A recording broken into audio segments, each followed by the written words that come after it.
Assalamualaikum warahmatullahi wabarakatuh. Alhamdulillah.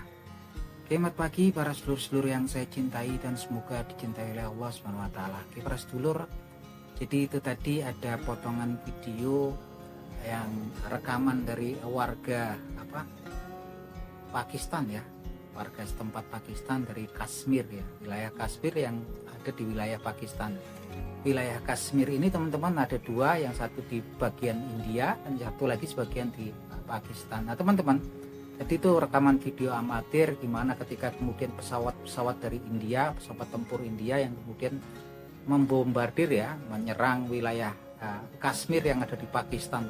Yang tampak memang sepertinya mencekam sekali ya, tampak beberapa pesawat India itu sepertinya terkena rudal anti pesawat ya, yang sempat jatuh. Dan ini gambaran daripada pertempuran yang belum lama ini terjadi antara Angkatan Udara India dan Angkatan Udara Pakistan, yang mana memang Angkatan Udara India secara sepihak melakukan serangan udara terhadap wilayah Kashmir yang ada di Pakistan dengan alasan bahwasanya memang tempat-tempat tersebut disinyalir yang diserang tersebut adalah sarang teroris yang beberapa waktu yang lalu melakukan serangan ke wilayah Kashmir yang ada di India dan menyebabkan wafatnya sekitar 26 wisatawan yang ada di wilayah Kashmir yang di India. Nah, serangan sepihak itu ya teman-teman. Jadi sebetulnya Pakistan itu dituduh sama India membiayai atau mendukung, membacking para teroris yang melakukan serangan teror tersebut ya. Tapi sebetulnya Pakistan menolak ya, nggak menolak klaim tersebut. Tapi kemudian secara sepihak India melakukan serangan udara ya, operasi udara, yang mana kemudian pihak Pakistan, Angkatan Udara Pakistan kemudian meresponnya dengan mengirimkan jet-jet J-10 Chengdu yang bikinan China ya teman-teman, yang dilengkapi dengan rudal P-15I, dan juga mereka mengerahkan sistem anti pesawat dari darat ke udara H-9 yang juga bikinan China teman-teman, yang mana tadi sempat kita lihat di video tersebut beberapa pesawat India itu sempat tertembak jatuh ya.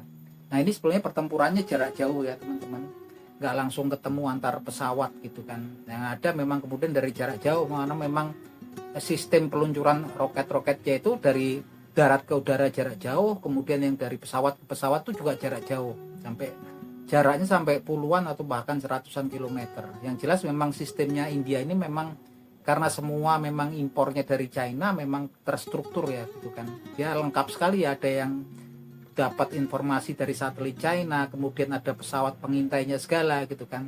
Dan memang hasilnya kemudian 5 pesawat India itu berhasil dilumpuhkan, jatuh ya. Yang tampak tadi itu ada 3 pesawat Rafale bikinan Prancis, dan kemudian ada 1 pesawat Mi-29 bikinan Rusia, dan juga Su-30 juga bikinan Rusia. Yang mana kemudian ya besar ya pastinya itu kerugiannya, sampai 5 pesawat yang harganya mungkin ya mencapai ratusan miliar ya satu pesawatnya gitu kan. Nah ini memang kemudian awal babak baru dari konflik India Pakistan ya, teman-teman, yang saat ini juga tampaknya dunia juga mengkhawatirkan ketika terjadi konflik tersebut gitu kan. Kenapa? Karena memang India ini juga memiliki senjata nuklir yang namanya Agni, dan Pakistan pun juga memiliki senjata nuklir yang namanya Shahab ya teman-teman. Yang jelas memang ini ceritanya jadi panjang ya, ketika di Eropa Timur konflik antara Rusia dan Ukraina belum selesai, di Timur Tengah ada konflik antara para pejuang Hamas dengan Israel juga yang belum selesai gitu kan. Sekarang babak baru lagi dunia ini kan, India kemudian berkonflik dengan Pakistan. Nah teman-teman, saya pengen ngupas sedikit tentang peristiwa tersebut dengan peristiwa hadis-hadisnya Nabi Muhammad SAW. Jadi Nabi Muhammad SAW ternyata jauh-jauh hari, sekitar 1450 tahun yang silam telah memprediksi ya, telah memberikan kabar, menginformasikan, bukan memprediksi, bahwasanya kelak umat Islam atau umat Muslim akan berperang dengan bangsa India. Yang dalam hadisnya diriwayatkan oleh Imam Nasai rahimahullah, yang hadisnya sebagai berikut, ada bunyinya sebagai berikut. Bismillahirrahmanirrahim. Isobatani min ummati akhrujahumullahu min minar. Isobatu tahzulhin wa isobatu ma'a Isa ibni Maryam alaihi wassalam. Yang artinya sebagai berikut, kelak akan ada dua golongan daripada umatku yang akan diselamatkan oleh Allah Subhanahu wa taala dari api neraka. Yang satu golongan adalah golongan yang akan berperang dengan bangsa India, dan yang satu lagi adalah golongan yang akan bersama Isa ibnu Maryam alaihissalam. Nah, teman-teman, ini salah satu hadis ya, dan hadis yang lain pun memperkuat ya beritanya dari sahabat Abu Hurairah radhiyallahu anhu yang beliau mendengar langsung dari Rasulullah SAW. Ini hadis yang diriwayatkan juga oleh Imam An-Nasa'i rahimahullah. Hadisnya bunyinya sebagai berikut. Bismillahirrahmanirrahim. An Abi Hurairah radhiyallahu anhu qala wa adana Rasulullah sallallahu alaihi wasallam khaswatal hin fa in atraktuha unfik biha nafsi wa mali wa in kutiltu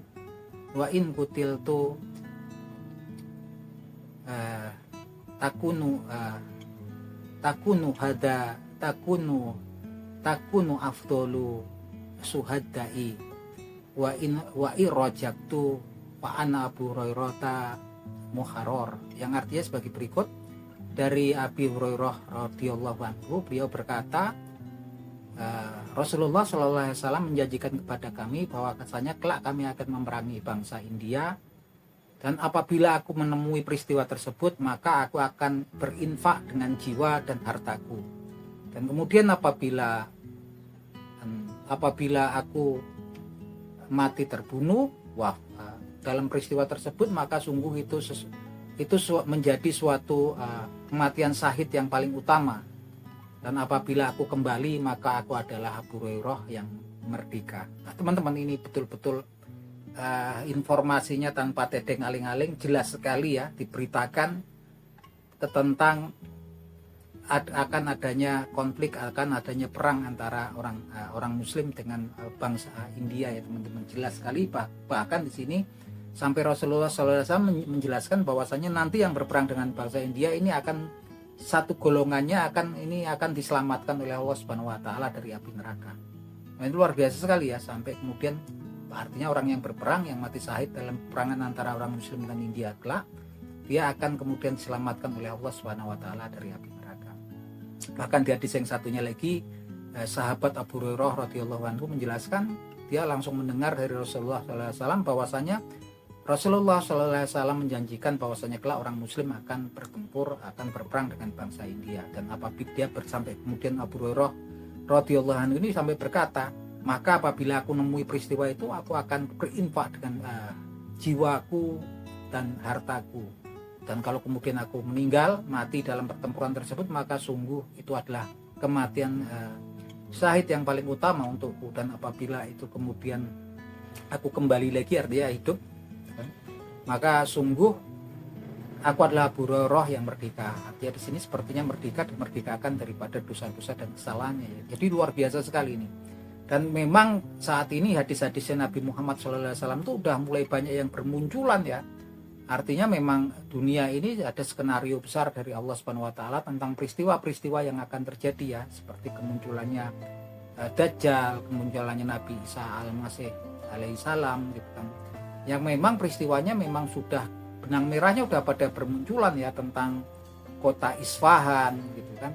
Itu kota Isfahan itu udah disebutin bahwa mereka akan ada orang-orang Yahudi dari kota Isfahan yang kelak akan menjadi penyokongnya Dajjal. Nah, ini memang contoh-contoh yang seharusnya kemudian menambah keimanan kita, keyakinan kita tentang bahwasanya dunia ini memang sudah diskenariokan, dan memang ketika semuanya sudah ditentukan oleh Allah Subhanahu wa taala, bahkan usia kita, rezeki kita, jodoh kita, tapi kita dilepaskan ke dunia ini sesungguhnya dikasih kehendak bebas atau free will untuk menentukan siapa yang terbaik di antara kita, siapa yang terdekat dengan di antara kita terhadap Allah, kepada Allah Subhanahu wa taala.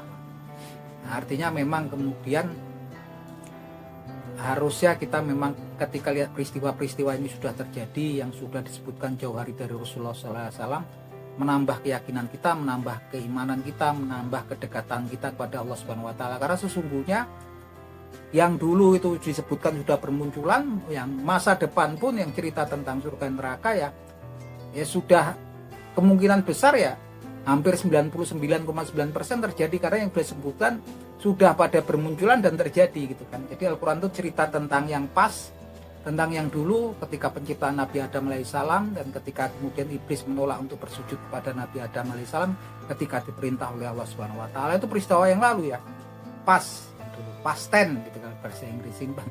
Dan kemudian yang sedang terjadi ya ini present continuous tense yang sedang terjadi saat ini ya. Pakistan mulai ada konflik dengan India.